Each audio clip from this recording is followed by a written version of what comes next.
I'm curious for other tools, and you kind of having recent experiences here. I know you recently flew down to Jamaica to partake in a medicinal mushroom ceremony that was guided by healers, shamans, teachers, whatever the best terminology for that. Firstly, like, what was that like for you, and how much do you think that these tools could potentially help the veteran community with things like PTSD, healing, integrating, etc.?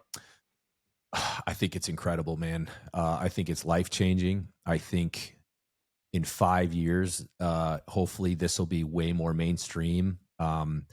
I just had a gentleman by the name of Brian Hubbard on our podcast, who's been a pioneer and a trailblazer for plant medicine, and just helped get the Texas Ibogaine initiative approved in the Texas legislature to get that rolling. Got 50 million earmarked for funding for the Wow. hopefully fast tracked FDA approval of that. But it is so good that the awareness is being raised. For anyone listening, who's never heard of plant medicine, never heard of psilocybin or ibogaine or ayahuasca, these are incredible things that can heal you in so many different ways.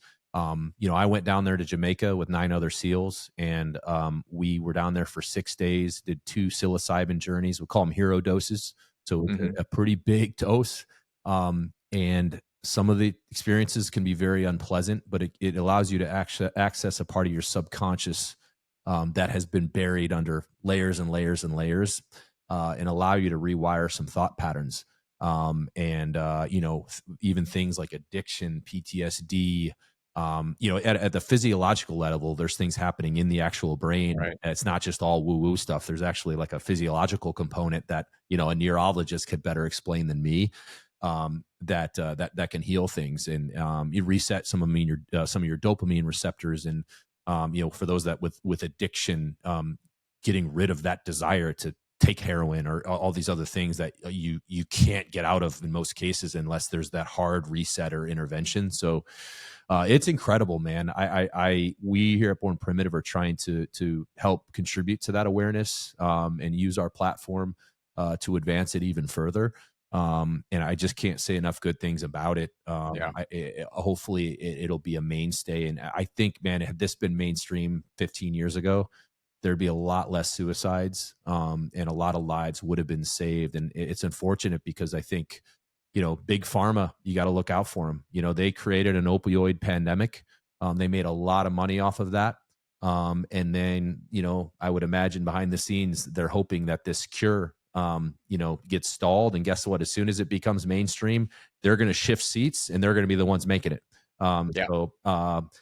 We just, that's probably for another time, and we can put our tinfoil hats on. But I think, we got to be a little bit careful as this gets rolled out, that the evil powers don't infiltrate and make it just a big profit thing again, and corrupt what it's intended to be. And that, a life-saving intervention that, and you don't need to be super screwed up, in my opinion. Like, anyone can really benefit.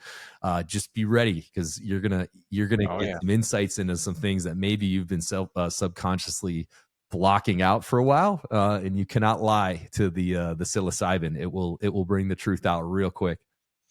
Yeah, once it's in, it's buckle up. You're going to open the shutter doors. Like you said, I was 27 when I had my first journey in a very similar way, and honestly, for once of a better term, it was truly life-changing.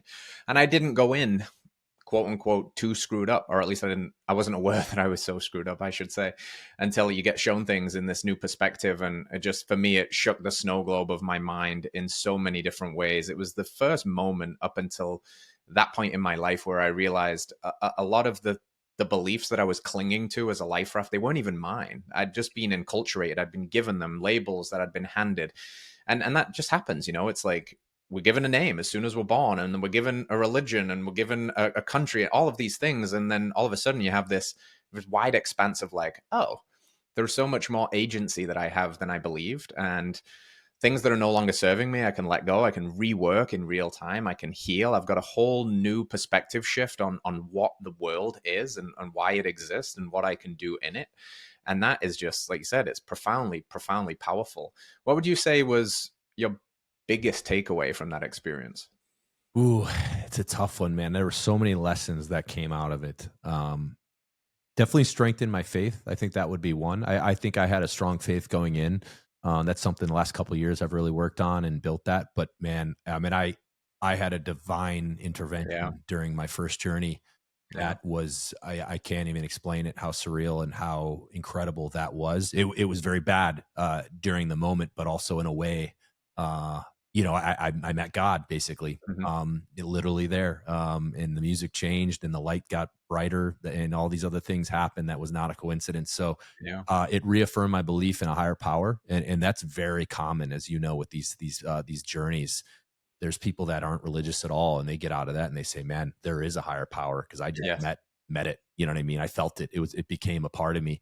So that's probably maybe the biggest one. But I think just giving yourself permission to feel joy, Mm. and for me, I've always been for whatever reason, like, felt like I needed to be just a hyper achiever, and of course that's good in many ways. You end up getting straight A's and you be a good athlete and like these things that lead to like quote unquote success in your life. But you have to be able to feel happiness and joy in the moment. You can't always be kicking the can down the road. Okay, as soon as All the I better. accomplish that, then I'm happy. As soon as we move into that bigger house and have a bigger yard, then we'll be happy. As soon as I have X amount of money in the bank, then I'm happy. You're chasing an illusion that's never going to happen. You're going to get to 70 years old and you're finally going to realize it. And you can say, okay, Yeah. why when I was 37 was I not enjoying the moment? Why was I so obsessed with achieving business success and all these other things that keep me up at night? So I think it kind of rattled my foundation a little bit of, okay, you have been a hyperachiever your whole life, but hey, be careful, right? Because now you're 37 and you keep thinking that thing is just in front of you and Mm. you're almost there. If I just work hard for 2 more years, if I just do that private equity deal and get all this money in the bank, then I can finally chill. But you're not going to chill because that's how you're wired. So change your approach and making sure you experience joy in the moment. And just being a little bit more relaxed and a little bit more at peace with, hey, whatever is going Mhm. to happen is going to happen. And there was all kinds of other little lessons Yeah. interspersed in that, but I think those were the biggest takeaways for me. And just to just maybe a bit more empathetic too. I think a lot of Mhm. people experience more empathy towards other humans when they're done with an experience like that. And not to say I was some cold blooded dude before, but definitely trying to see other people's perspective. An example might be, let's say someone cuts me off in traffic, coming to Born Primitive today. Normally I would get really mad and want to like, flick this guy off, in the rear view and like, but hey, maybe that guy just got really bad news. That's Maybe right. he's late and maybe he had a big fight with his spouse this morning and his kid was up all night with the fever. And so he got an hour of sleep and now his boss is busting his balls because he's late, and he had a flat tire, whatever that is. And if you know that context, okay, dude, yeah, you cut me off, all good. I don't need to get fired up. Right. So Yeah. I think it allows you to, and use that lens a little bit more. I'm still working on it. As you have to constantly integrate it before it kind of becomes like a kind of a permanent thought pattern. But those are positive things that I think just have made me a little bit happier and a little bit more at peace with whatever's going to happen. All right, friends, thanks for tuning in to another episode of Radical Health Radio. We got a fresh new podcast for you every Wednesday. If you enjoyed the show, consider liking, subscribing, reviewing, and rating us on your podcast platform. It helps to spread this message of radical health. We'll see you next week.